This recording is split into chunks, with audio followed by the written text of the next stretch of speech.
দালালি করে চলে, অথচ প্রত্যক্ষভাবে আমাদের ফিলিস্তিনের কথা বলে। এই বিশ্বাসঘাতকতা আমাদের ইসরায়েলকে দিন দিন ফিলিস্তিন ধ্বংসে বদল দিয়েছে। আর আরেকটি আমরা যারা গোষ্ঠী আছি, যারা সত্যিকার অর্থে ফিলিস্তিনের পক্ষে, তারা আমরা দুর্বল হয়ে আছি ইসরায়েলের বিভিন্ন চক্রান্তে।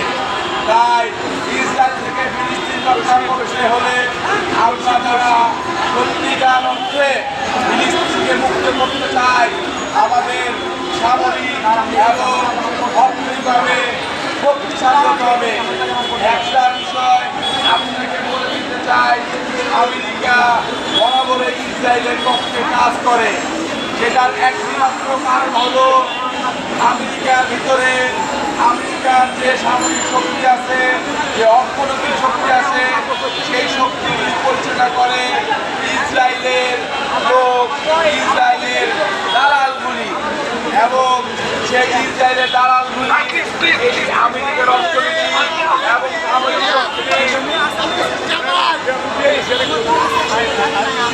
সামরিক শক্তি বিভিন্ন রকম বিভিন্ন কাজায় পরিচালনা করার কারণে আমেরিকা কোনো কারণে ইসরায়েলের বিপক্ষে যেতে পারছে না। যদিও আমেরিকার প্রায় ৫৭% লোক ফিলিস্তিনের পক্ষে কাজ করছে, ফিলিস্তিনের পক্ষে দল দিয়েছে। তাহলে এখানে বোঝা যায় যে অর্থনীতি এবং সামরিক শক্তিকে আমাদের ফিলিস্তিন লবি থেকে বের করে আনতে হবে। সেটা কি আমাদের আমেরিকার পক্ষে সম্ভব হবে? আমি এটা বলতে পারবো না, কিন্তু এটুকু তো বলতে পারি, বাংলাদেশের অর্থনীতি, বাংলাদেশ সামরিক বাহিনী যাদের দ্বারা পরিচালিত হয়, তারা এর সাথে বিভিন্নভাবে উপদেষ্টা, কর্মচারী বা অন্যান্য যে উন্নয়ন কর্মকাণ্ডে জড়িত, তারা যেন খুব কমেই ইসরায়েল এবং ভারতের দালাল না হতে পারে।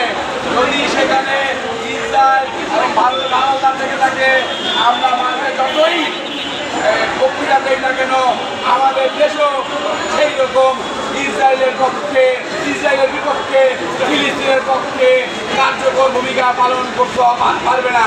তাই ভাই আসুন, আমাদের সেনাবাহিনীর সমস্ত কর্মকাণ্ড থেকে যত ইসরায়েল এবং ভারতের দালাল, সে কন্ট্রাক্টর পর্যায়ে হোক, সে উপদেষ্টা পর্যায়ে হোক, বিভিন্ন কারিগরি পর্যায়ে হোক, অথবা আমাদের অর্থনীতি একই ধারে যারা আছে, তাদেরকে বের করে এনে তাদেরকে ওখান থেকে বহিষ্কার না করে আমরা আমাদের এই অর্থনৈতিক এবং সামরিক শক্তিকে শক্তিশালী করি এবং ফিলিস্তিন মুক্তিতে আমরা অবদান রাখি। এই বলে আমি আমার সংক্ষিপ্ত